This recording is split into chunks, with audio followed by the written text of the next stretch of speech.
Hi, good evening everybody, and before I really start my short speech, I would want to play a short video on Tech Tuesdays. Can I have the VV please?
Thank you.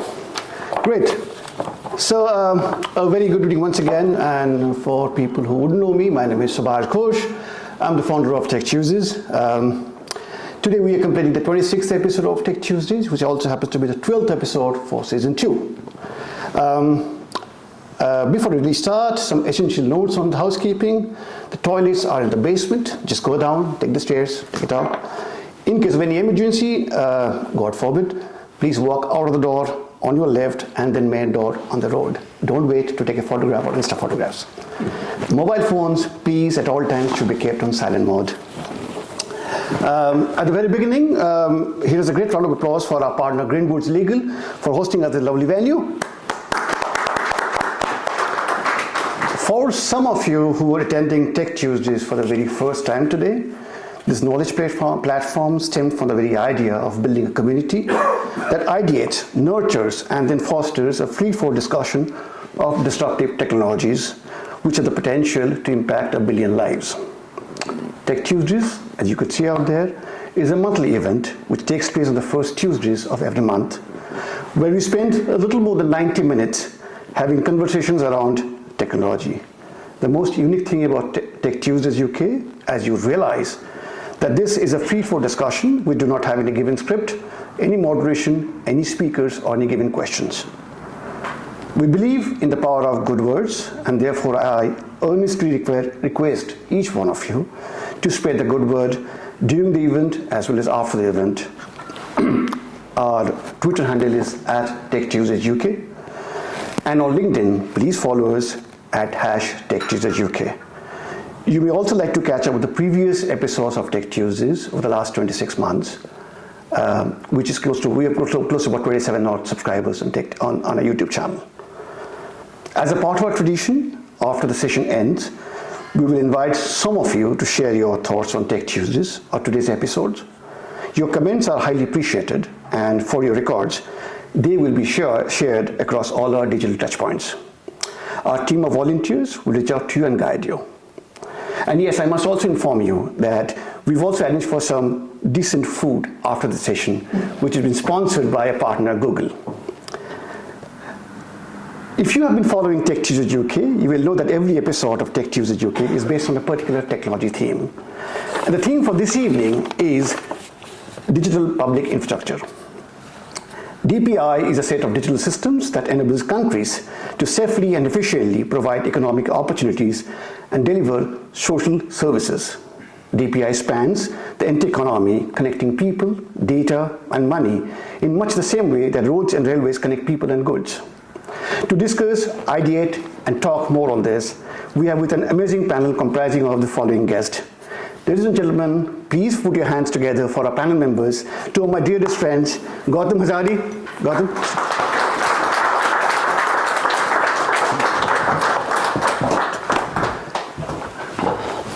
And I have Param Shah, who's the regional director for the UK and Europe at FICCI.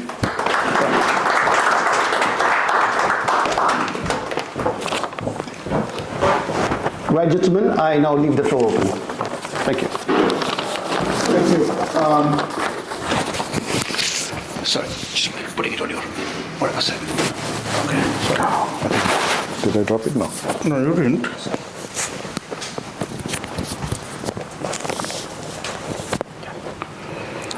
Maybe if you want to start with an introduction, Param. I'm sure everyone knows. Sure. No, not really. I don't think so.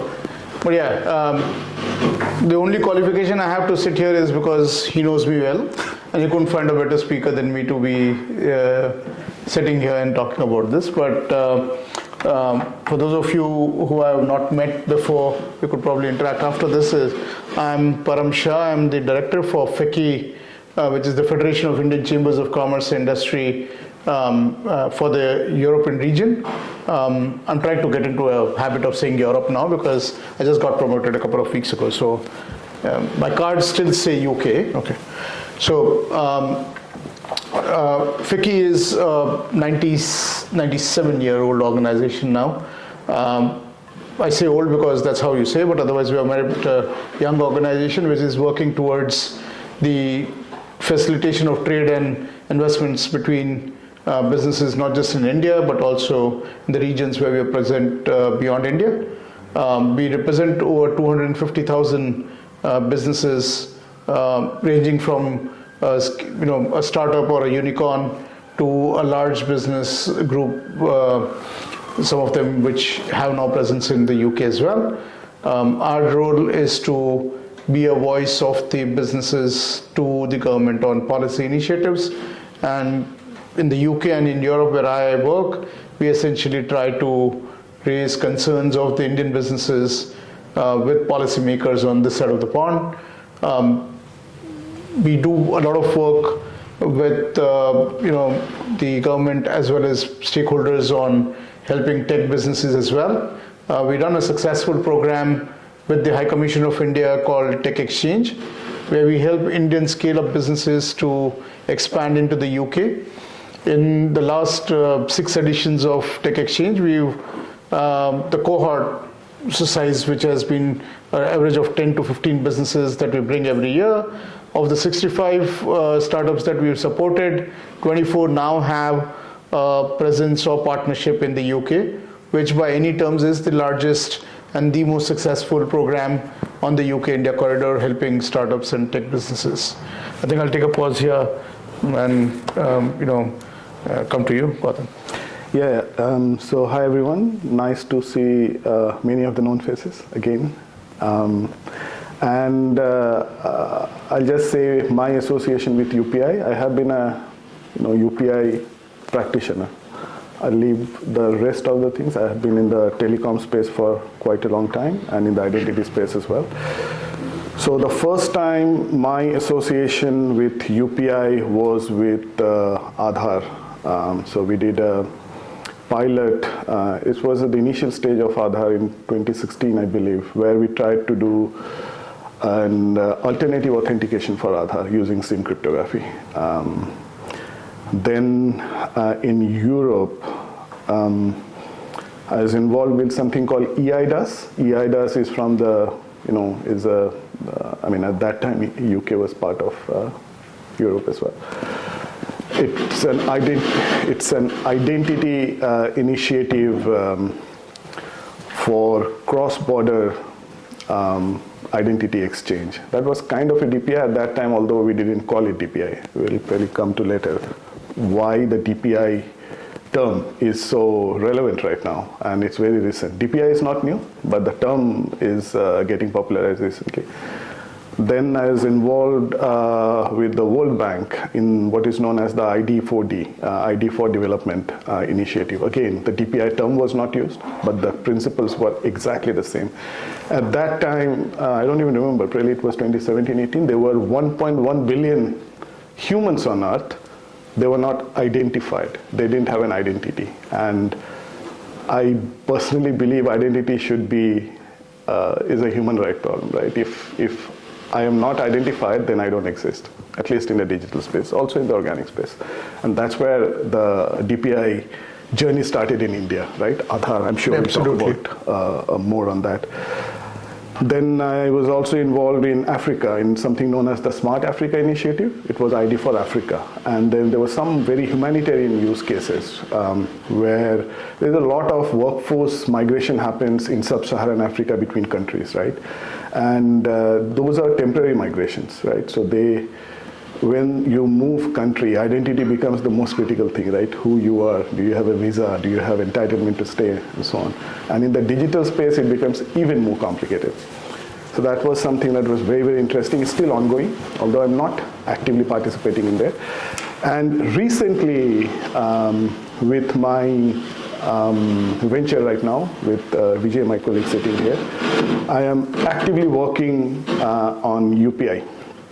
The Unified Payment Interface from NPCI. That's one of the critical pillars of DPI in India. I'm sure we'll talk a bit more on that because that's something that needs to be talked about, not just in the context of India. And also I'm kind of quite curious about many such things that's popping up almost on a, not daily, but regular basis. So just when we were sitting here, Param was asking, have I missed anything? He said, no one can answer it, right? Yeah. Because the list is getting updated almost on a very, very regular basis. Absolutely. So that's where I am. And I'm going to be candid. We did speak before coming here as to what we want to do for the 90 minutes that we have with you. What we thought was that let's go through the journey of the whole DPI in India, and so what we intend to do and involve all of you as well in the conversation is talk about what was the need for the digital public infrastructure in India. When the Niti Aayog CEO goes on record, Niti Aayog is the policy think tank or the policy body of India. He goes on record and says that 90% of India is still to be built. So if the physical infrastructure is still being built upon, why are we looking at developing digital public infrastructure? So what's the need for that is what we thought we'll start discussing, and then dive into what led to the development of DPI in India. Then of course talk about the current ones or the digital public infrastructure as it exists in India, and then probably conclude with what are the opportunities for UK and India and all of you to work with India on the digital public infrastructure and various things that India is doing, and what is it that we could take away from here, which would help us to probably get in touch with probably Subhash or any one of us internally, or someone like Saidji, who's here from the High Commission of India, to probably engage better for the digital public infrastructure. So that's the idea, right? Yeah. So we will discuss on a journey of UPI, right? But sorry, DPI, not just UPI. I think I'm biased. I keep talking about UPI. So first of all, let's just see how many of us, we are sitting in UK, right? How many of us have used some form of DPI so far? Okay, majority, right? But still there are some who have not, okay? Just keep that in mind, right? We'll come back to that. So talking about where it started is critical, right? And again, I think I said earlier, DPI is not new, right? Although DPI is very contextual right now. And believe it or not, in the policy jargons or the policy lexicons, the term DPI has been added just a year back in 2023. Two significant things happened last year. One is what is known as the G20 Delhi leadership commitment, where there was a formal definition of DPI that was agreed. Before that, there was no formal definition. Everyone had a different. I had my own definition as well. But anyway, so now there is a formal definition. The second significant thing that happened, which was almost at the same time in September last year, that's the 78th UN General Assembly, where the United Nations agreed that DPI is one of the 12 most influential initiative to accelerate the SDG. SDGs, as you may know, is the Sustainable Development Goal, right? There are 17 goals, and then the target is 2030. some of the goals are not in target, right? And it happens. These are like massive kind of goals, right? So then now, last year there were some discussions going on what should we do? And there are 12, they're called, I think, high profile initiatives or high impact initiatives. The first one identified was DPI, right? And then DPI came into the policy lexicons and everyone started to talk about that. But as Param said, let's go back. So how back? What's past for that? So what I was thinking, Param, was maybe let's drop the word D from there, right? Digital. Let's start from physical infrastructure, right? So that we can create some parallels with that, right? Right. So I'm sure we all may agree that the most, I would say, prominent physical infrastructure, if you drop the digital word, and we don't call it a PPI, physical public infrastructure, is, I am at least not aware that that's in use. No, I right? think they say public infrastructure. Yeah, so the most prominent public infrastructure is road networks, right? Absolutely. And let's think of the impact of that and when it all started, right? Because then we will be able to probably relate to when we talk about DPI, the innovations and the impact on society and the human species that it brings in, right? So when were the road infrastructure were formalized?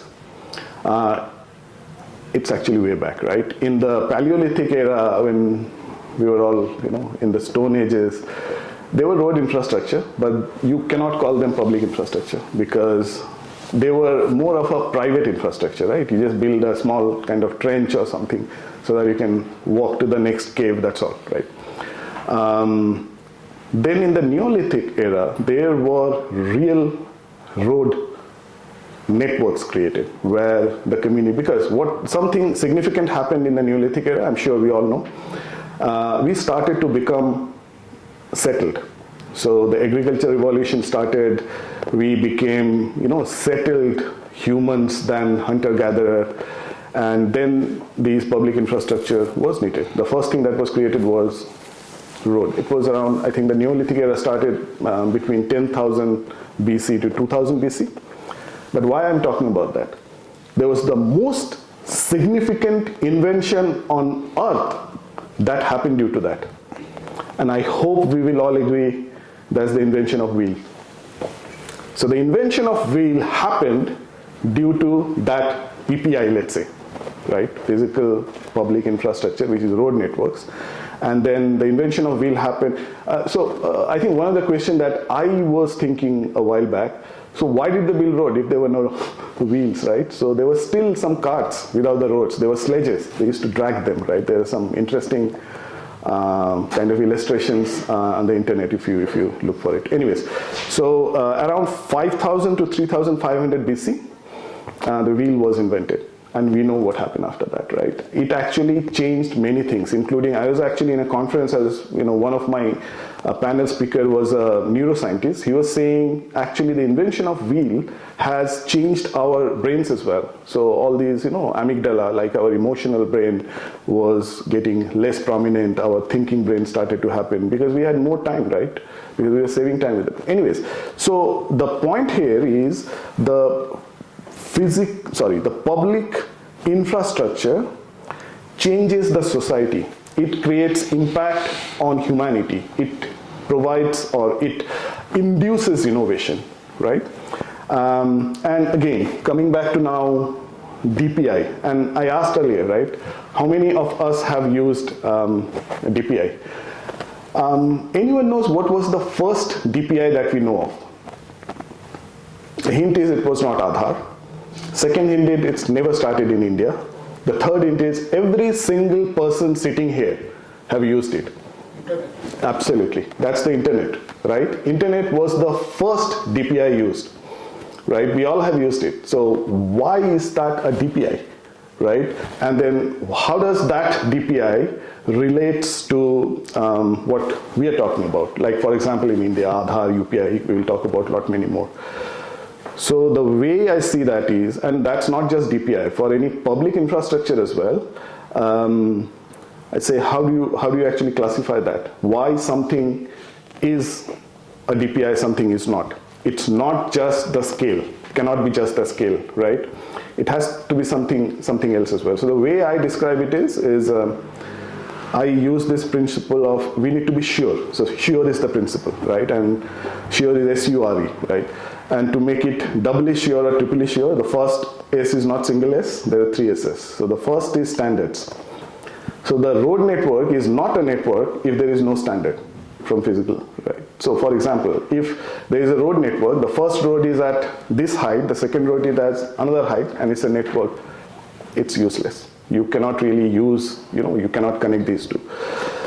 The second S there is about scale, and that's the most important thing, right? And it needs to scale at, let me put another S, at a societal scale. And this is where I think there is a lot to learn from India. I don't know if we have heard about this term India scale. That's used in, I'm a technologist, we use that, right? And it has nothing to do with India, right? We say that, oh, your platform, is it India scale? Which means, can it scale at societal level? And society can be anything, right? One of the very interesting thing, I'm sure if there are technologists here or, linked to technology, you will relate to it. In majority of the cases, the technology infrastructure, the way we scale it is, if something works, then scale it. Pick any of the, let's say, OTTs, right? Starting from any of those social, network providers. If it works, then scale. That's how it works. But for DPI, the scale is just the reverse way. You only work on things which you can scale. And that's why the scalability is important there, right? Same with any, let's say, physical infrastructure. And then there's third S is security, which is, undoubtedly is important. I'm sure we'll talk about cybersecurity later. Then the U is the utilities. Utilities is what exactly is this, right? It's something that we can use. A platform, a network, doesn't matter, right? Whether it's a physical infrastructure or a, digital infrastructure. Then the R is about rules. The rules doesn't mean laws always, it's policies, it's governance. Just imagine if there are no rules on the road here. We cannot really walk, right? A car will hit us, right? Or there are no rules on the traffic lights or the speed. So R is the rules, it's the regulation, it's the policies, it's the governance and so on, right? The last one is the most important one, and that's the P, the public thing comes. So the E of sure is the equal access. Is the inclusivity, right? It needs to have equal access not just to individuals, to institutions. Doesn't matter if it's a private institution, public-private, across geographies, across borders. So that's how we identify a DPI or even a PI. So now all these SURE applies to internet, right? It's at a societal scale. Nothing can be bigger at scale than internet, although that's not true. I'll come to that. Of course, it's a utility. It's a network of networks, right? That's why the web was, the term web was used.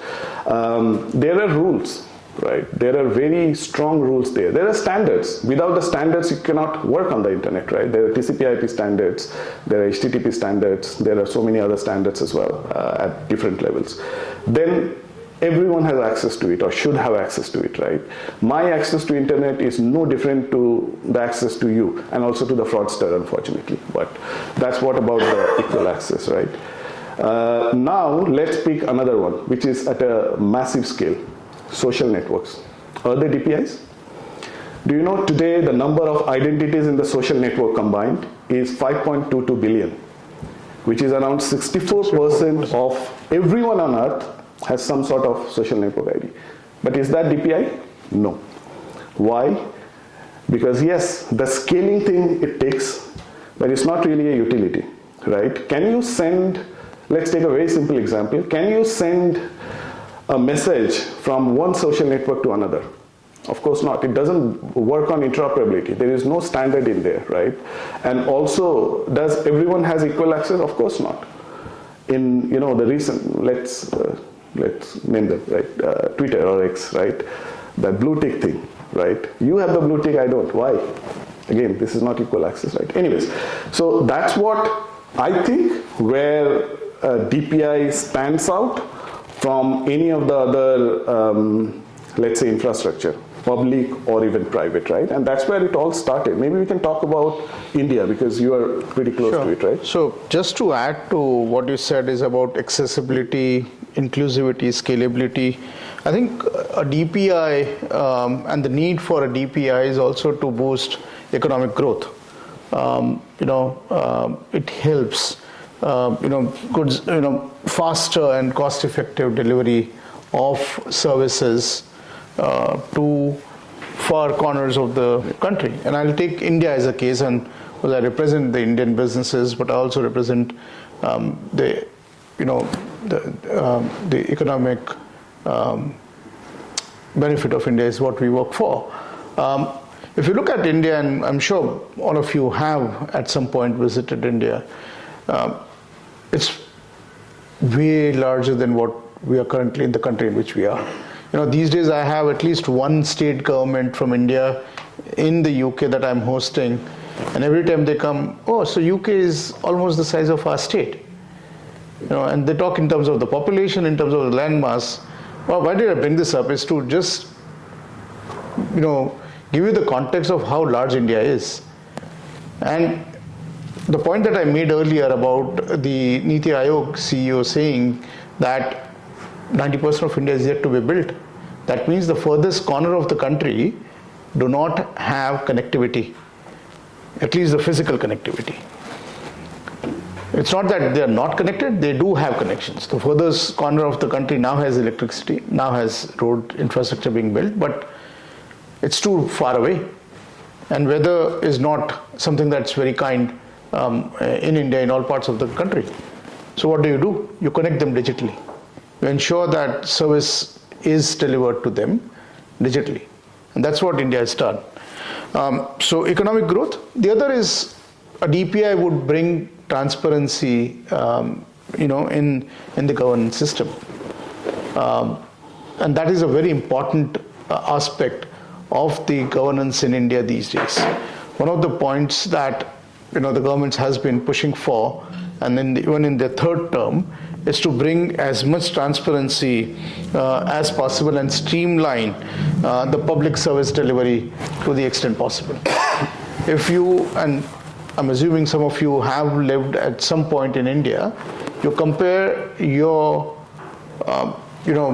public service delivery at that point to now, and you realize that the leakages that we talked about, or the famous quote by one of the prime ministers then saying that 1 rupee that leaves the coffers in Delhi, there's a certain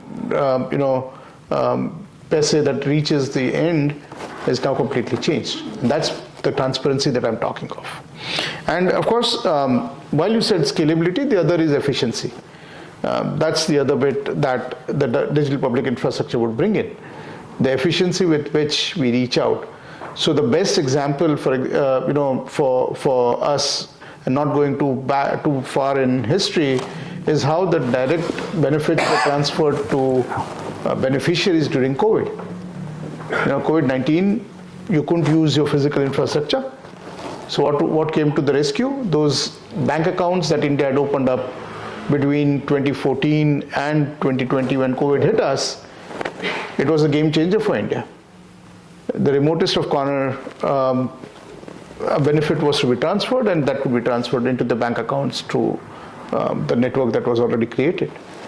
So I think that is where India has had the edge. Of course, India's journey, and like he said, let's talk about what India has done, the Digital Public Infrastructure program was launched in 2015 formally by the Government of India. This was after Aadhaar. Yeah, I think Aadhaar pre-exists. Yes, Aadhaar precedes this. Yeah. Aadhaar was 2012, I believe. 2009 UID was announced. The first Aadhaar I still remember, because Aadhaar is something that I was very passionate about. The first Aadhaar number was created on the 29th of September 2010 for a lady in one of the villages in Maharashtra. So you're right, it pre-existed. At that time, the terminology was not that important. Absolutely. Right? So I think it was more of a unique identification number, which essentially wanted to give a identity to every Indian possible.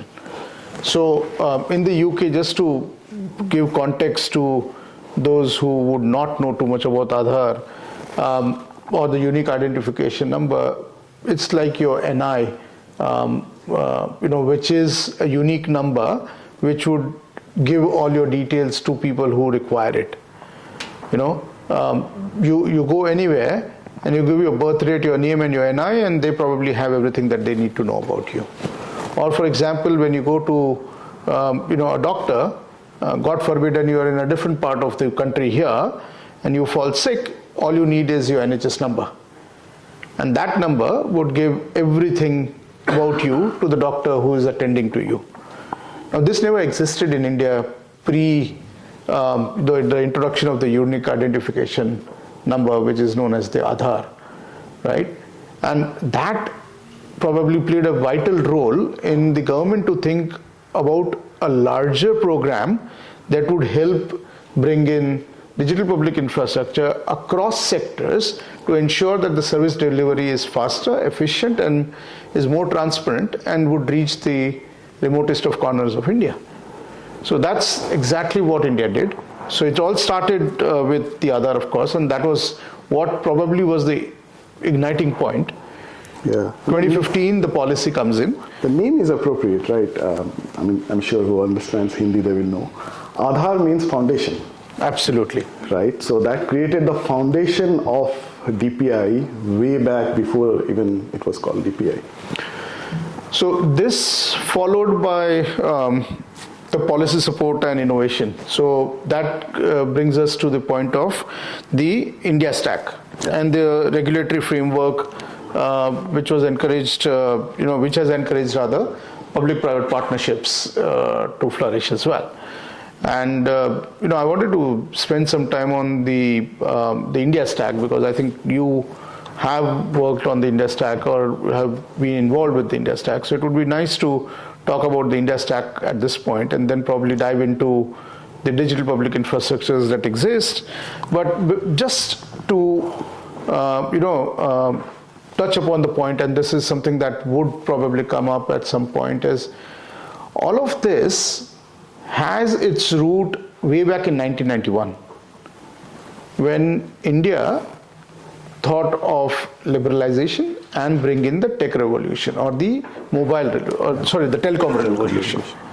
So starting from the telecom revolution to the mobile penetration in India, and then Aadhaar, followed by the policy and the India Stack and the regulatory. I think that's how the journey of digital public infrastructure so far has been. And we'll talk about various initiatives beyond Aadhaar as well. And believe me, there's a lot that we could discuss, and we'll go sectoral as well for that matter. But I think we'll spend some time here to talk about the India Stack. That's a unique approach. It's almost like techno-regulatory approach that India has taken, right? Which is pretty unique. It's not just creating a regulation and policy, but trying to execute that as well through technology, because the technology capital is what India still has, right? So as Param was talking about this India Stack, this is something that is talked about a lot in the industry right now, not just in the tech industry, it's beyond that as well.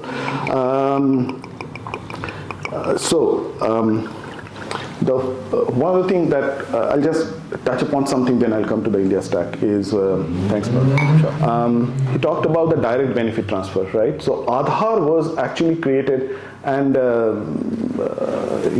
it all started with two persons, interestingly. Aadhaar is the largest identity system on earth. Right now there are 1.4 billion, and it's not just for citizens, it's for any resident. Anyone who is residing in India for more than 180 days can have an Aadhaar, because it's kind of needed for all the, let's say, digital infrastructure that's used. Anyways, so right now there are 1.4 billion Aadhaars been created. So that's the largest, kind of identity system there, right? But it all started with just two persons. And the objective was not academic, right? Why do you want to give everyone an identity? Okay, not just because you want to, or just because it's great to give everyone an identity. And So the first person, of course, was Nandan Nilekani, and the second one was Dr. Aadhaar Sharma. So I had the kind of good fortune of spending some time with Dr. Aadhaar Sharma when I was in GSMA, right, when we were doing this Aadhaar stuff. And what he said was, and this is, kind of blown up my mind, that some of the things, because they didn't have any resources, Dr. Aadhaar Sharma personally wrote. The first prototype was written personally by him, which is just mind-blowing. The other thing is, what was the objective? Why didn't they want to do that?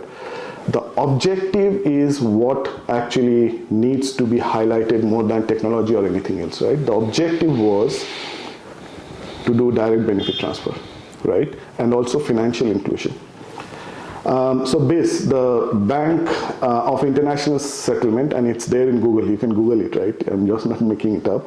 So there was a prediction that BIS did, I think it was in 2011, where BIS said that for financial inclusion, the definition of financial inclusion by the Bank of International Settlement is at least 80% of the residents should have a bank account, right? In 2008, India was probably one of the least bank account penetration. It was 20%, if I remember correctly. In 2011, BIS said that it will take until 2064 for India to get that financial inclusion state, which is at least 80%, right?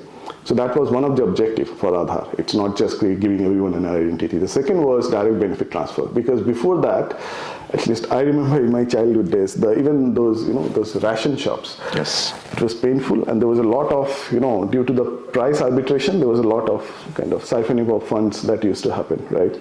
That was one of the reasons. If you don't identify the end beneficiary, how can you ensure that it reaches them, right? Bypassing all the middlemen. So that's where it was started. And did it really work? Yes, it did. So again, I saw a report from, I think it was from SBI last year, where it said that the total amount of direct benefit transfer, which is done, which is around, I think, 310 billion USD. That's been done altogether, right?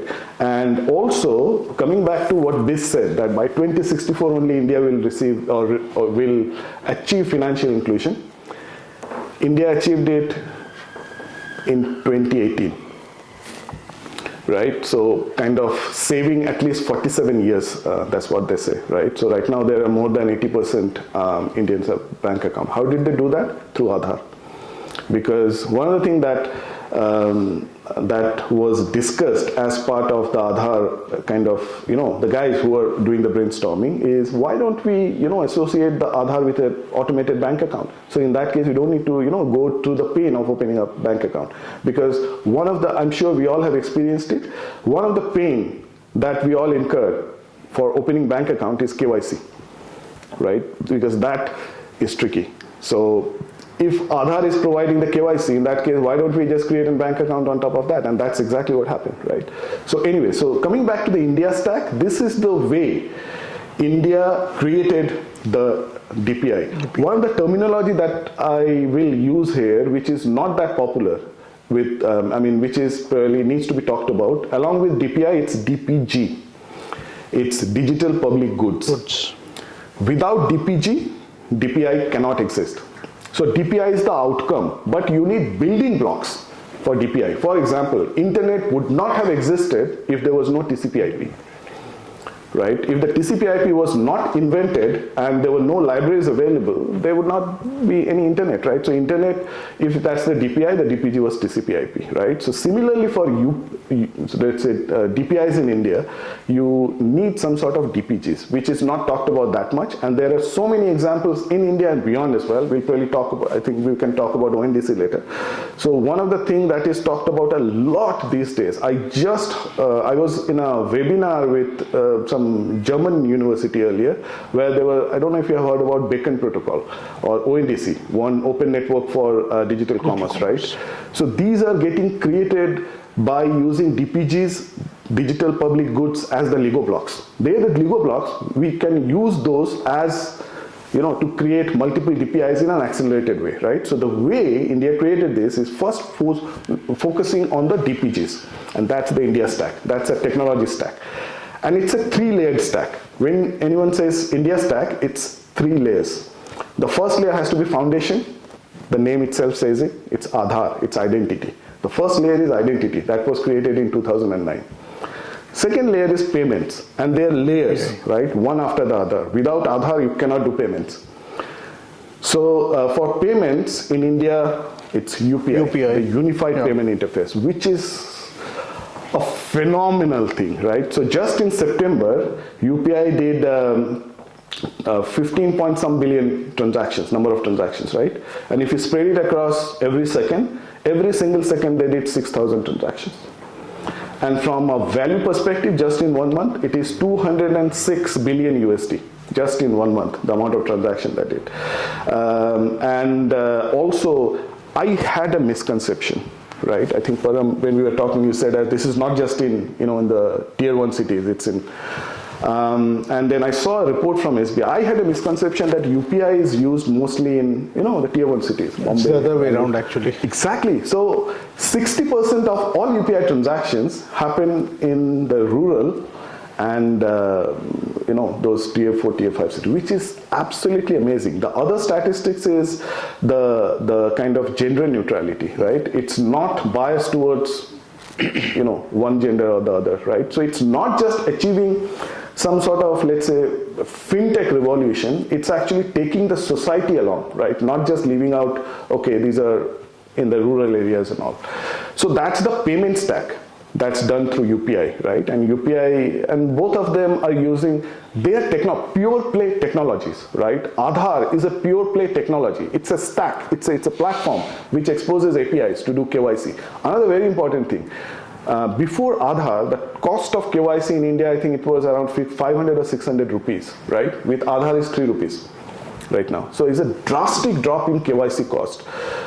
With UPI, there is no cost to whoever the user, if you're using, QR case-based thing, and it's a very complex infrastructure. Let's not go in there, like how the infrastructure and the, let's say, ecosystem is created. It's a distributed ecosystem. What does that mean is, it's not just one player who is using the payment stack, UPI. The third one, which is the probably most important one these days, is the data. So Aadhaar as the foundation, identity, payment, then data. And data is not just financial data. It's any data, right? So it's a data exchange, they call it data exchange architecture. And that's done through something which is not talked about a lot, but should be, I believe, right? It's called DEPA. So DEPA is the Digital Empowerment and Protection Architecture. And the two choice of word, empowerment and protection, is critical, especially in the time when we are talking about AI, machine learning, our synthetic identities. Our data can be used to train a machine learning model to do bad stuff for us, right? So in that case, that protection is important. So this DEPA actually provides a data exchange architecture through APIs, exactly same way as Aadhaar and UPI, to enable the DPIs, to enable multiple stacks in UPI. And those stacks could be anything. Could be sectoral, could be specific use cases, could be involved in a very small village, and so on. There are equivalents of DEPA as well, actually, but without stacks. So Estonia was the first one to look into that. They did it in a very different way. There is a DPG exists in Estonia since very long. When I was in GSMA, I was actually looking into that with Estonia. It's called Crossroad. It's written as X-road, right? That's the data exchange DPG. If you know the e-Estonia, which is anyone can become a citizen of Estonia. So that actually uses the Crossroad, right? And right now there are 20 countries who are using. Anyways, so the way India did that was a combination of these 3 layers. And these 3 layers then is called the India stack, and that is fueling almost, all the DPI, let's say, innovation that's happening. Sure. So, just to add to what, we started off with the India stack and the DPI, essentially to talk about things beyond Aadhaar and UPI as well that exist in India. The reason we wanted to do this is usually when we talk of DPIs in India, the discussion restricts or goes up to this, and then that's about it. But what I told Gautam, and we both agreed on this, that we should now talk about those DPIs which are beyond UPI and the Aadhaar, and the ones that are now making a change, and we could correlate to the points that we made earlier about governance, inclusivity, transparency, and efficiency in providing services to the citizens of the country. One of them he touched upon is the ONDC, the Open Network for Digital Commerce. If I put it in a pure layman's term, the government of India is taking probably Amazon head on, right? And this is a pure layman's term that I'm saying, that they've created their own bigger version of Amazon and made it open for any business sitting in the remotest of corner of India to sell online. And again, this is a digital public infrastructure, because there are startups in India or businesses in India that are building their companies or their product on this platform for them to help other businesses go from brick and mortar to click and mortar, right? The idea is to have your corner shop sell online, or products that would never come, from one corner of the country to another, or probably go global. And we've got Vineet here who's doing amazing work with GI tagged products as well. I came across a lot of products on the ONDC platform as well. The idea is to ensure that we enable the smallest business and empower them to dream big and sell to the world. So that's one. The other is again to ensure that we do away with the cumbersome process of going through any facility or service that we want to get to or avail. India now has what is called the DigiLocker. When I came to this country, I used to carry a wallet. Over the years, I've realized I don't need a wallet. I don't need cash. I need my phone, or for that matter, my watch now, which I can tap on anything that I want to do. Earlier this year, I spent 2 months in India. After having spent 7 years here, I realized that I don't even need my wallet, or I don't even need my phone now. Or rather, there are ways and means for me to prove my identity to people or showcase any important document to someone just through my DigiLocker. So I don't carry my driving license to India anymore. It sits in the cupboard here. And if I'm, God forbid, and stopped by a traffic warden, I can access my driving license through the DigiLocker and prove that I do have a valid license to drive on the country's road. Or for example, if I have to prove my educational credentials, and believe me, I don't know how many of you last seen your own mark sheets from your university or your certificates from your university, right? But there are times in India that you need to provide those to get stuff done. And I don't blame the system. It's a good way of ensuring that the person is saying what he's saying, right? I might say I'm a PhD, but how do I prove that? I need a certificate, right? It says, yeah, he holds a degree. The DigiLocker is where I can save all my credentials just in one place securely and give it to anyone. UK is now talking about the e-visa bit, right? It is a DigiLocker itself.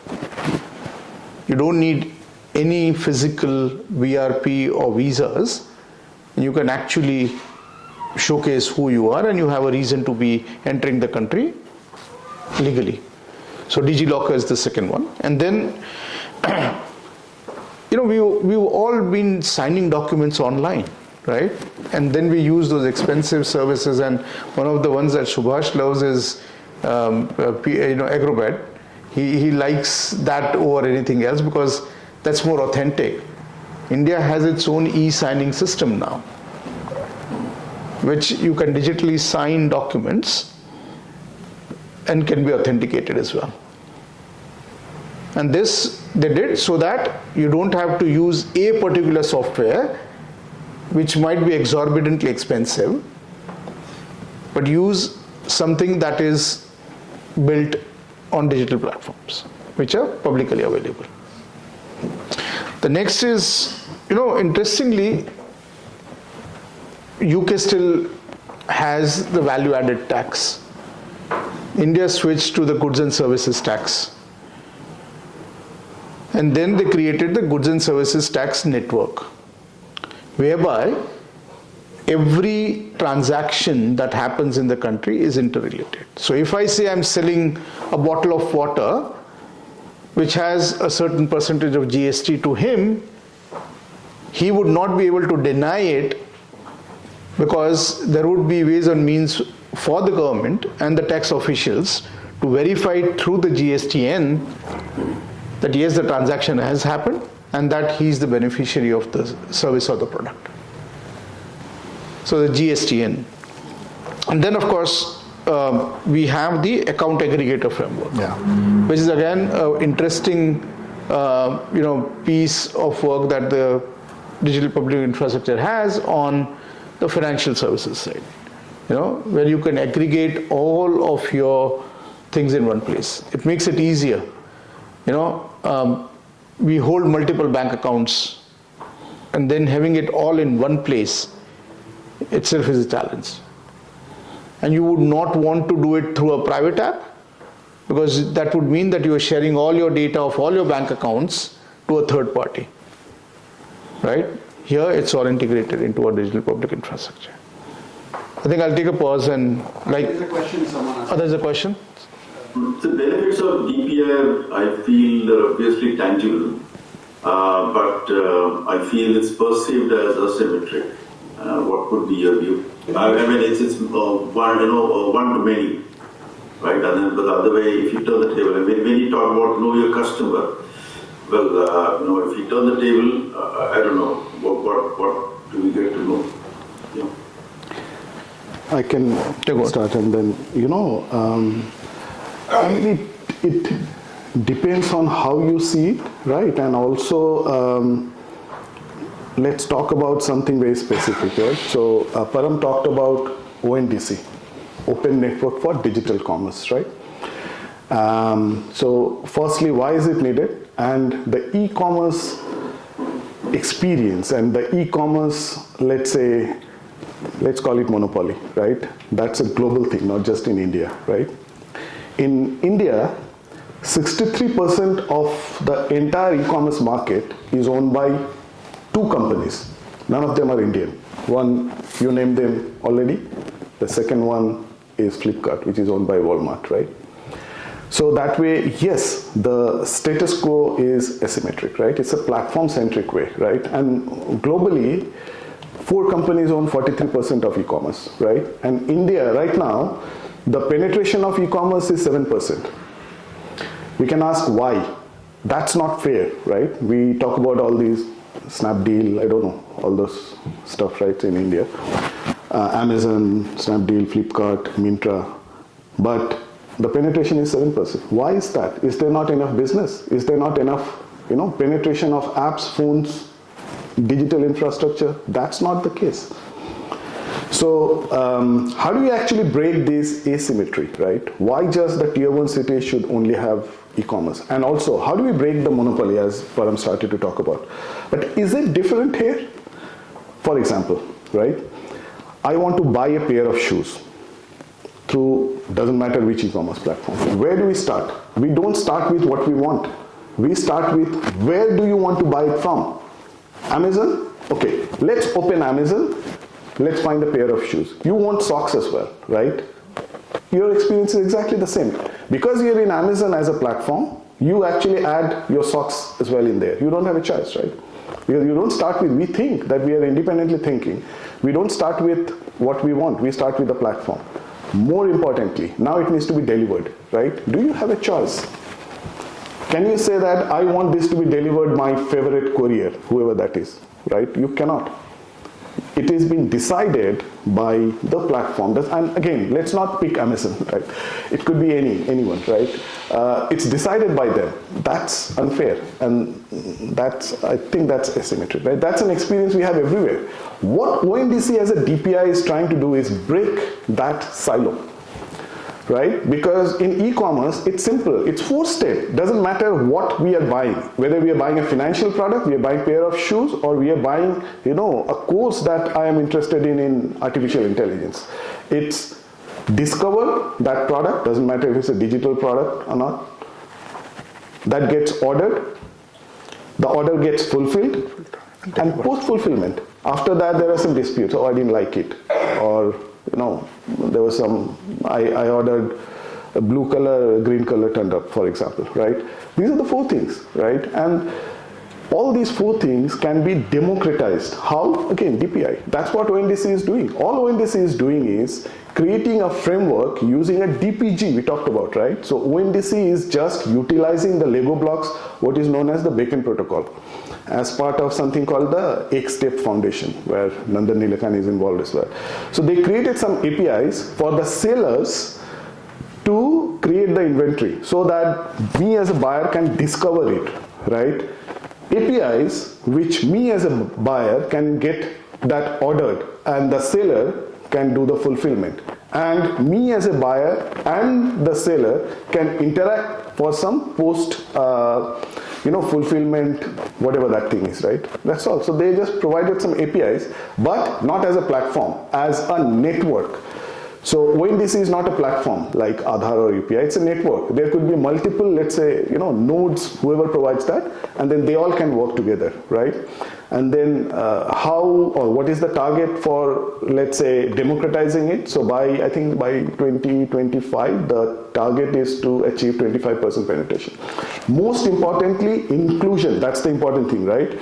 So as Param was saying, let's say a small farmer somewhere in a village in Karnataka, that person is growing, I don't know, some vegetables and want to sell. Can they participate in the current e-commerce platforms? Probably not. I don't know. Maybe there are ways, but probably not. Why? Because of various things. First is, there is a big divide for inclusion there, from digital inclusion perspective as well, right? In India, there are 22 official languages, and there are around 760 languages spoken, right? Have you seen, let's say, you said Amazon, right? How many languages do they support? They have started to support more languages now. I think 5 last time I checked. But there are 22 official languages, 760 languages spoken. So what about that small village in Karnataka who is speaking some specific Kannada dialect, right? Wants to sell whatever vegetable is growing. So then the system is not enabling that, right? That's asymmetry, right? So ONDC is allowing to do that, and through the public-private relationship and partnership, and that's very important. I think, Param, you talked about that private-public partnership as well earlier. So here, Google is providing through the Duet, if you know the Duet AI thing.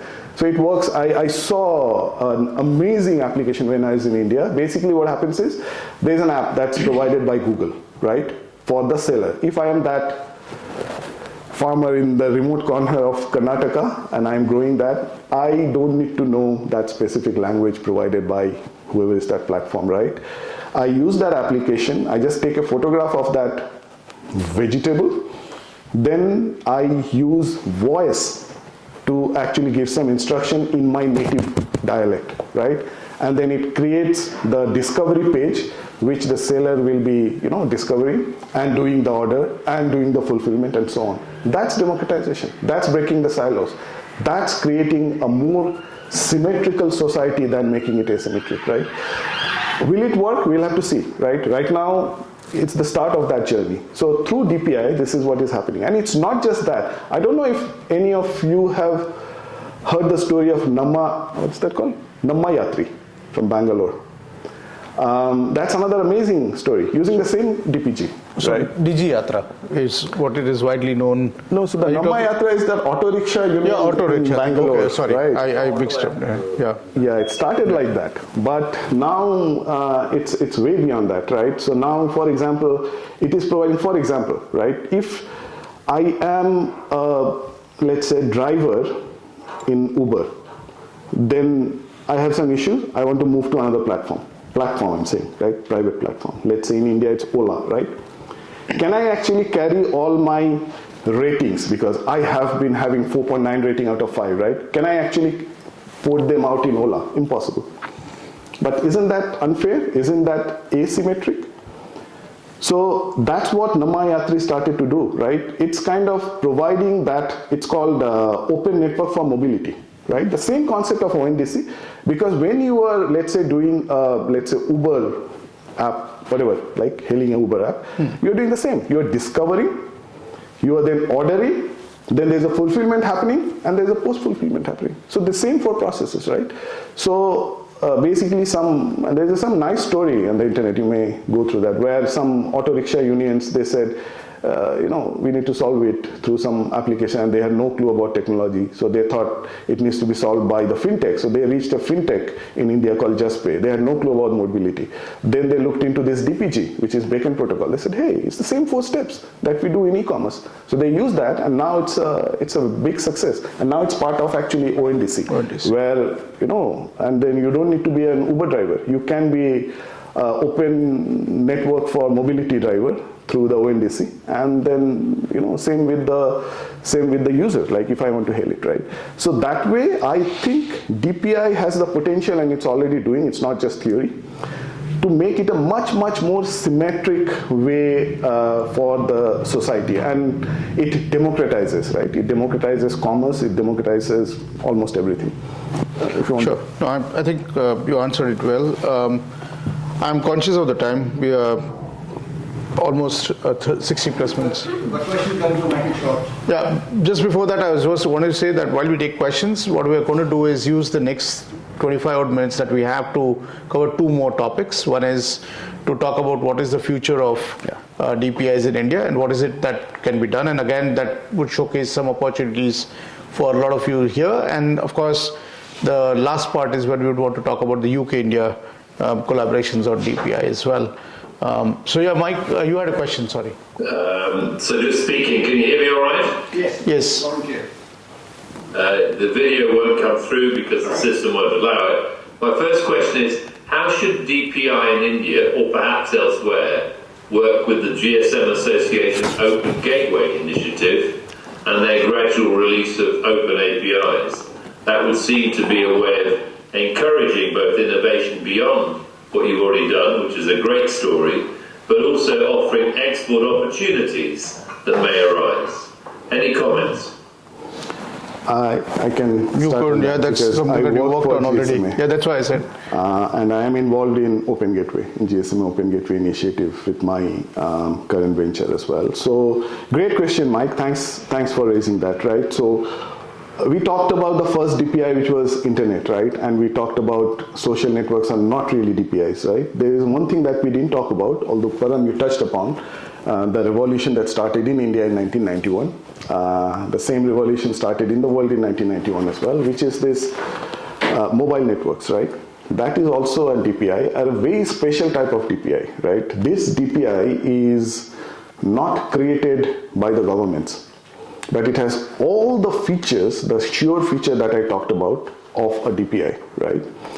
And GSMA, I don't know if you don't know what GSMA is. GSM is GSM Association, right? It's the trade association of all mobile networks around the world, right? So every single mobile network who works on the GSM technologies, which is all networks. Earlier it used to be GSM and CDMA. Right now all networks are GSM, right? They are part of GSMA, so that, for example, we take it for granted. Let's say my network, my mobile operator is Vodafone and your operator is EE.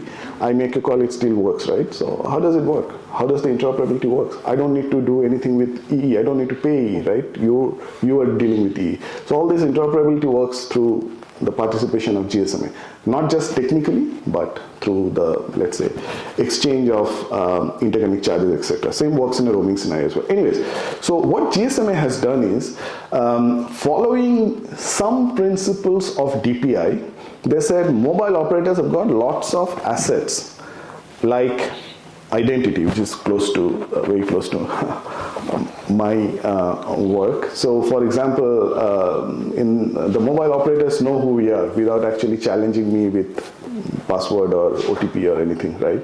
They do it through the critical asset they have is the SIM. The SIM is a cryptographic engine, right? But why it should be restricted to the mobile operators? The mobile operators have done a lot on 5G, right? 5G has got a lot many capabilities. I don't think that's for today. I think there is another topic on 5G. We can talk about that. But anyways, there are a lot many capabilities exist in the 5G network, right? But they are trapped inside the mobile operators, right? How can those be liberated? How can that help the society to grow? How can that actually, provide trigger for innovations? Again, same concepts as what triggered DPI, right? So what GSMA did was they initiated a program last year during Mobile World Congress in February in Barcelona called Open Gateway. And the name says it, right? It's like opening up all these assets that the mobile operator has through APIs, so that the society can benefit from it, society can innovate, new products, features can happen there, right? So now coming back to what Mike was, rightly, and that's a brilliant question, how can that participate in DPI, right? Mike, the good news is, it is already participating, right? So I mentioned that I'm right now kind of very passionate about UPI, right? In UPI, there are a lot many things. I think we will talk about cybersecurity if we have time, right? So cybersecurity is a big problem. I talked about the 3 S's in the sure. One of the things is security, and that's critical. If the entire digital infrastructure is not secure, everything falls apart, right? You can talk about all the benefits, symmetric society, inclusion, etc., but it's not secure, no one will use it. So security is critical, right? So basically the security assets and also identity assets that the mobile operator has through the SIM cryptography, that is something is part of the Open Gateway initiative from GSMA. That is exposed through APIs, right? That is something that we are actually trialing right now for the DPI stack for UPI, right? And I mentioned earlier that in Aadhaar I was involved with this alternative authentication using SIM cryptography. Is the same concept, right? So all these, let's say, private DPIs can participate and orchestrate in those, let's say, public or public-private DPIs as well. It should happen, and the good news is it's already happening. Mike, on the point of export of these, I think India, I would not say is ambitious, but is very clear that it wants to establish itself as a leader in DPI. And what it aims to do is to export these models and share their best practices. And the point that Gautam made earlier, that is it built for India? Or I think, you used a term about being India ready. Yeah. Now, if the testing ground for any DPI that's built is India, which is so diverse, then probably it could be tweaked to suit any other geographies of the world as well. So what India aims to do is to probably be the leader in DPI development and share best practices and help other countries as well. And probably what I would want to do is use this to dive into the UK-India collaboration piece. Because I'll give you an example, and there's no it's an open secret that even before Labour came to power, they started engaging with India much before that. So I was part of a delegation that was led by the now Deputy Prime Minister. She was the Shadow Deputy Prime Minister then. She went to India, and what we thought was more of a familiarization trip for her turned out to be a very specific trip to understand the digital infrastructure of the country, to understand what is India doing on a lot of things that probably UK could collaborate with or could use as well. And one of the things they were very clear before we, or during the planning of the visit, was we would want to have a meeting with UPI and the ONDC chiefs. And why was that? Was for them to understand, can we have something similar replicated in the UK as well? Because if you look at it, with the emergence of e-commerce platforms here, and especially in cities like London, you would see that we are seeing a lot of small and medium businesses disappearing. Now, can we empower them through something like an ONDC to get a smallest of manufacturers of, say, honey, local honey, to sell through the ONDC like platform to anyone sitting not just in the UK but globally. When I took them around the streets of Delhi, the Deputy Prime Minister actually used the UPI and said, this is much more easier than tapping your phone and not sure what are you tapping on. All she had to do was use the app, again, the app which is part of the larger digital public infrastructure, the BEAM app. What she did was she scanned a QR code, entered the money that was to be transferred to the vendor and paid. And interestingly, this was a street vendor we are talking of. We're not talking of a high-end retailer or a store where we were doing something. We were at a street corner, a street vendor selling a street food in India. And we could make a payment just by an app. And my bank account was charged for it. Now that's easy, how easy it was for her. And it says it was seamless. We didn't have to worry about tapping and it going through or not going through, because you know what your bank account balance is. You're just scanning a QR code and you're making the payment. And the discussions that they had with the UPI and the ONDC chief, the presentations were only 3 slides.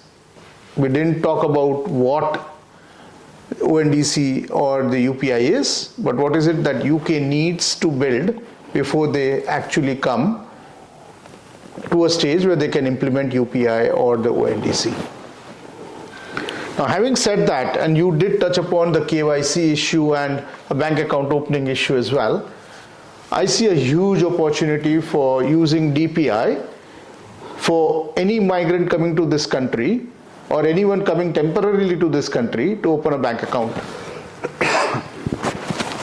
And a lot of you here would have gone through the pain of opening a bank account in this country. It took me 2 months to get a bank account, by the way. This given that I knew most of the banks that I was talking to, and I was meeting them on a day-to-day basis, both the high street banks and the Indian banks here. For them, I never existed before I moved to this country.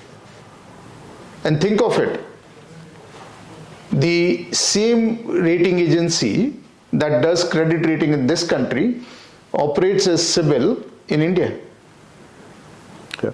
So if I as a user give them the permission to inherit my credit history from the country where I was to relate it to my bank account opening here, it would have been so easy for me to open a bank account in this country. Let's assume they would want to discount my credit score in India by a certain credit points, because they might doubt whether the system was being done right with the same agency, by the way. Even if that would have been done, I would have got a bank account in 2 days, if not faster. What I'm trying to come to is that we could use these use cases to probably collaborate better and provide better services to our citizens in either countries. Or for example, healthcare. God forbid, and a tourist from India or a tourist from Britain falls ill in either of the countries. It's going to be a problem. If you have a medical history, it would be all the more problem. Now, can we build something whereby we would be able to exchange health data through a secured platform to ensure that we could be a global citizen from a healthcare perspective as well? That's another area where we could collaborate as well. So the list is long. We could go on and on.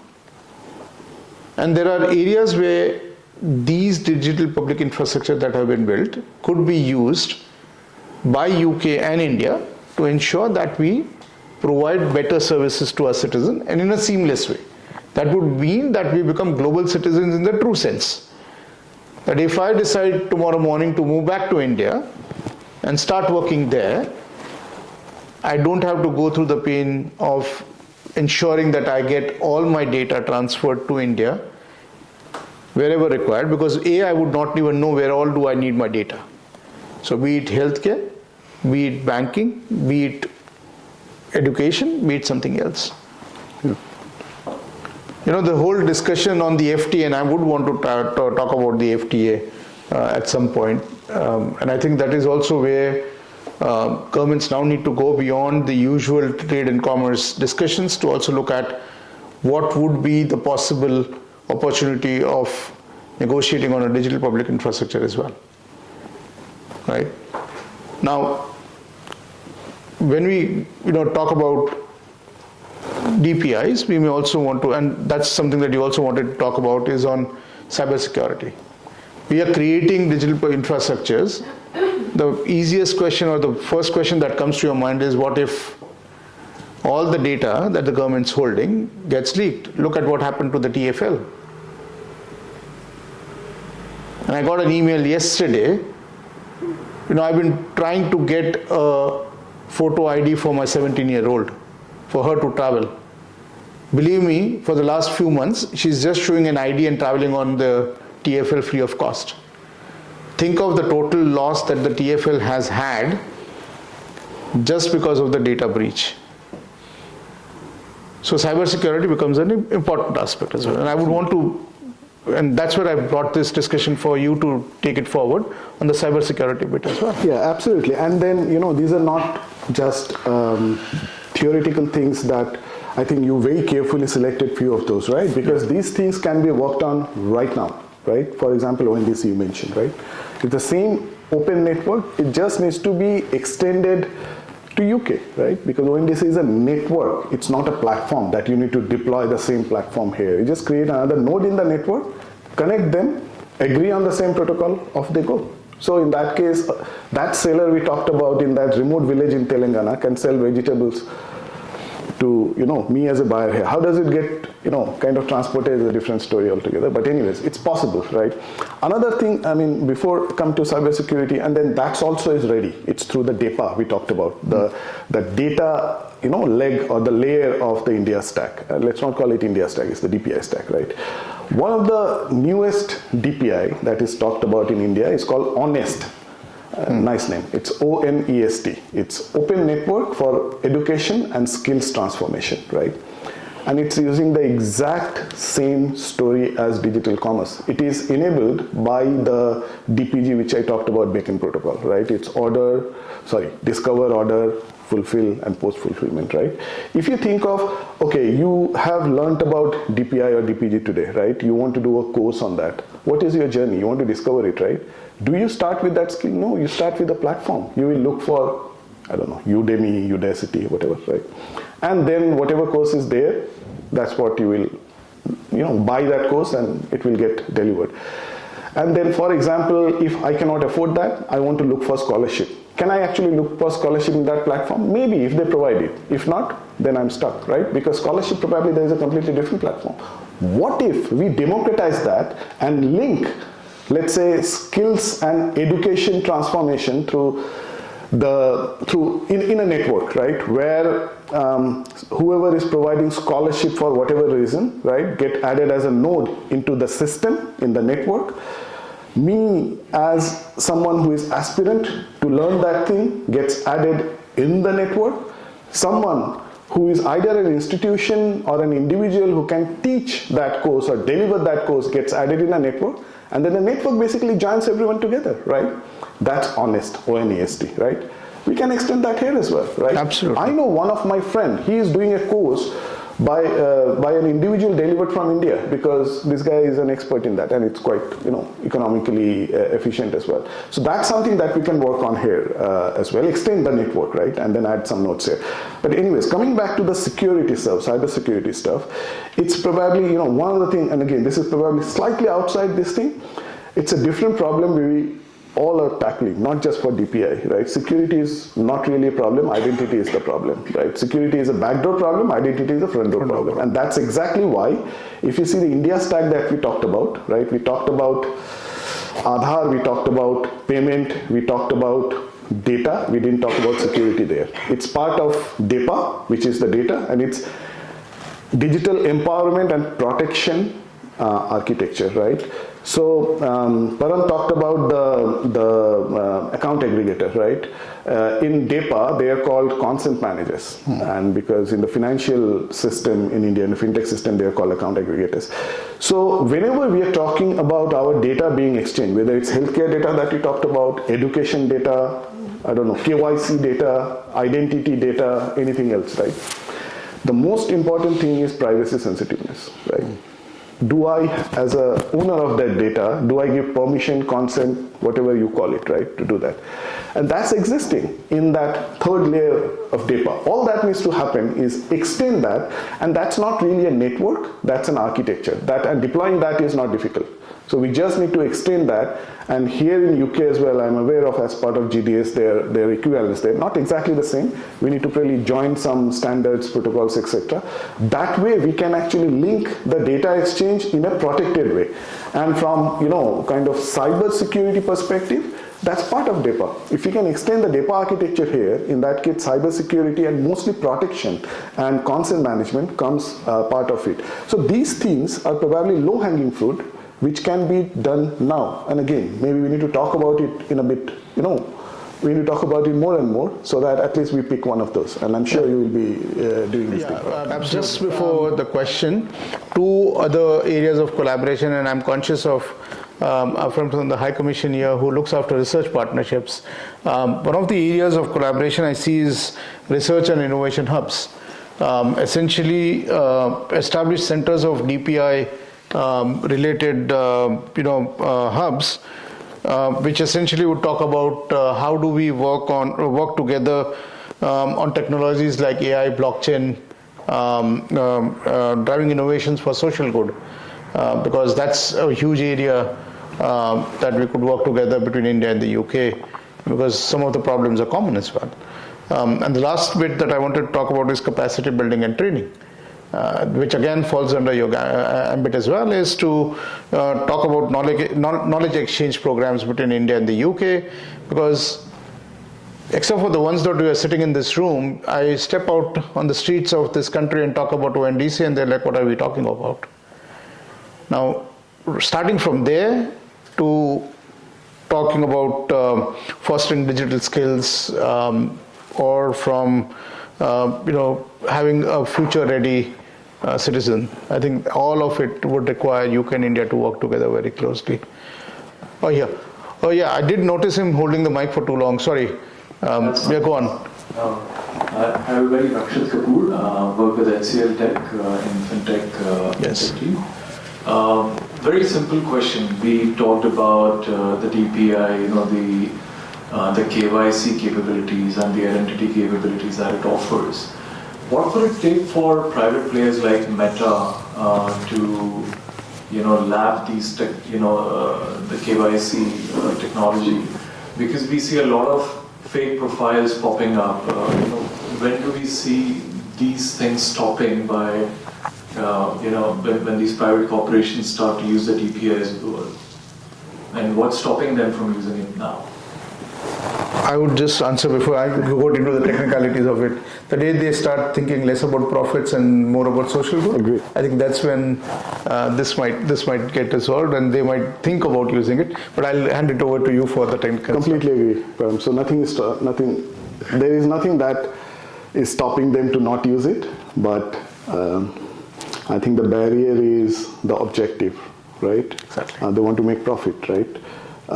They don't gain anything by hooking into, let's say, any of the KYC system and doing KYC of the profiles, right? So Twitter tried to do that blue tick thing, but then it became a bit diluted because the driver is commercial. And they commercialize it because exactly. profits.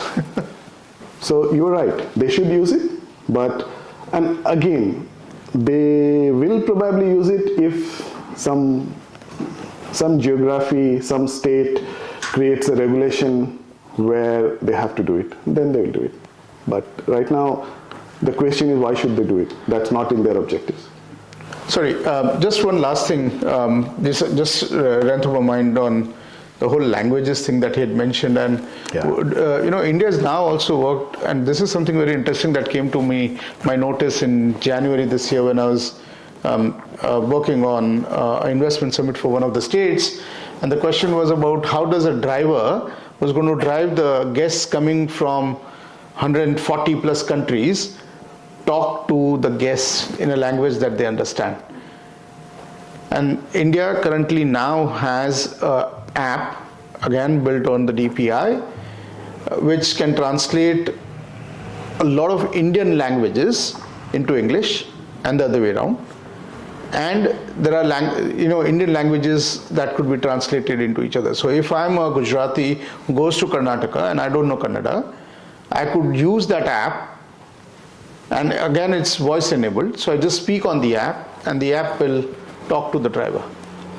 So India is already going to that level to ensure that language is not a barrier. Now again, for a British person who would probably speak English and to some extent, if it's a Welsh, might have a Welsh equipped language query as well, going to India, it's not that difficult because we have more Indians who speak English than the US and UK combined. But if you go to the remote corner and you want to talk to someone, India is actually thinking about it as well. Yeah, and that's actually critical, and I think that's a unique problem India has because of those multitude of languages. I would say a unique opportunity. I agree. So, and again, what's the answer to that? DPI. I think everything. Exactly. So basically, what India did was, as part of the MIT, the Ministry of Education and IT, there is a sub-ministry called Bhashini that almost works like DPI, and that's just absolutely amazing the way they did that. So Bhashini is Bhasha Interface for India. So it's all crowdsourced data. The data points are all crowdsourced, right? And again, we can talk about that later how they did it. But that is actually enabling anyone. So that's something I think we talked about. We should talk about future. So that's probably the future. What do we do with AI?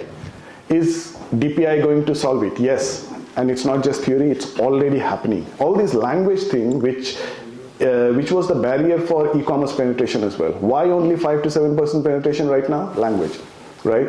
How do we solve it? Through DPI. So what do? We create, or we kind of expose these language models through the DPI-like infrastructure, and that's exactly what is happening, and that is enabling these innovations to happen, like the app that Param is talked about, right? And that can be used anywhere. It's not just specific to India. One of the things that I'll just mention, we talked about India and UK, but just so that we will not talk about it in details, but DPI is a global thing. It's not just India and UK, right? Brazil is one of the other hot stories, right? So there is an equivalent of UPI in Brazil, it's called PIX. There's an equivalent of kind of digital identity ecosystem in Brazil as well, which is blockchain based. Actually, 2 weeks back, Argentina launched their Aadhaar equivalent on the 22nd of October, but they used a very interesting model. It's not nationwide, they just launched it in Buenos Aires, in their capital only, right? Bangladesh has been doing a lot. So there is a DPI stack there, it's called I Speak Bengali, so I can pronounce it. If you read it, it reads like Daktar, but it's actually Daptor. Daptor means offices. Officers. So it's a DPI stack where every single government office is represented as an API. Amazing, kind of initiative. Singapore, I'm sure many of you have heard about SingPass. That's their digital identity thing. So the Bacon Protocol, which actually is the DPG for ONDC and Honest we talked about, is actually fueling the I think many of the, I forgot which country, they are actually using their digital kind of inclusion using that Bacon thing. And also there are other DPGs, right? It's not just, so it's a global phenomenon. We shouldn't just think that it's located just in India and UK. It is a global phenomenon right now. So in the NASSCOM report, I don't know if you saw, I think few months back, they talked about something called 50 in 5, which means 50 countries adopting DPI in the next 5 years. 5 years. Right, so that's how big it is right now. So yeah, I'm not going to talk about DPI anymore because he's completely, we've ran over time, and I want to say sorry to all of you because I'm going to be rushing off to something that I've left behind incomplete before coming here, because I had committed to him to speak here 3 months ago, and this thing came up. And Subhash, you now owe me one for having a Deputy Chief Minister of a state waiting for me to be sitting here and speaking to you. And I'm sure our friend from the High Commission wouldn't be very happy listening to this. You didn't see me here, sir. Don't that please shows tell the this importance to of DPI as well, right? Yeah, that does show the importance of DPI. But Subhash, thank you for organizing this. And I think we need more of this particular session with a lot of other colleagues and friends who know much more about DPI to talk to the UK audiences. Because I think the best thing that we could do in terms of service to our own countries is to talk about what's going on and educate people about what's going on. And I think thank you for having this as a topic, and thank you for having us here, and thank you to all of you for being here on Tuesday evening. I'm sure you've got better things to do than listening to two people going gaga about what India is up to. But I'm sure all of you are taking back something that would help you think through as to, let's Google about DPIs in India and doing much more with India and do much more on the UK-India corridor. Thank you. Subhash, over to you. Thank you. Needless to mention, great discussion. The only thing I got a little uncomfortable when Varun mentioned about mark sheets. And I don't want to look at my mark sheet, which I left 30 years back. But still you use it, right? Mark sheets? You need to use them in certain cases. I will not get for any such opportunity. But yes, DPI of course, and as you know, UPI is already used to buy. UAE is using big time UPI transactions. I guess UK should not be far behind. Kenya is talking to India right now. 23 countries. Yeah, M-Pesa is all. Well, I thought I would make this point earlier, but given the interest of time, I could not. So, fact of life is, UPI is not just talking of fintech. UPI is not just talking of identity. UPI is anything. You wake up in the morning, pay your council bill, that's part of your UPI. Passport, which is the biggest one in India, I think, how much? 1 billion odd passport, or around the similar numbers. And Param touched upon this topic in terms of identity part of it, exchanging data. I had a bit of a bit experience, which just got resolved 3 days back with regards to one of the components of national register certificate in this country. Somehow my daughter's date of birth got changed from one particular month to another month. I don't know how it happened. But again, a robust DPI would have ensured that someone would not change the date. So I guess there's a lot to learn from, and there's a long, long way to go for all the countries which are in various stages of development or are also in the first world countries. That's what will be my mission. Before I sort of end this session, once again, please hang around for your bites and for the food, sponsored by Google. The next episode of Tech Tuesdays is taking place on the 3rd of December at the Royal College of Radiologists, which is near the Holborn station. And the topic is beyond 5G. We've got confirmation from the head of innovation of IBC. If you know what IBC is International Broadcast Corporations. They hold the second largest event after Mobile World Congress, which takes place in Amsterdam every September. So head of innovation of IBC and someone from Scottish 5G is going to be joining the panel. So please register yourself for the same. Since we are on to Mobile World Congress, TechTuesdaysUK will also be holding not one but a few sessions in the forthcoming Mobile World Congress, which is going to take place in March, which I think 4th, 5th, 6th and 7th of March this year, next year. The topic for January 25 is Women in Tech, and we will come back to the location. And last but not the least, thanks Param, thanks Gautam for making it. Param, appreciate you keeping the word and staying back. Thanks a lot for both of you, and thanks to the wonderful audience out here and the guests out here for being here. As Param mentioned, wasting our Friday, Saturday, Tuesday evening, but I'm sure you got some takeaway from the conversation. Stay in touch, follow us on LinkedIn, write about us, talk about us, and enjoy your evening. Thank you so much. Thank you. Thank you. Great talking.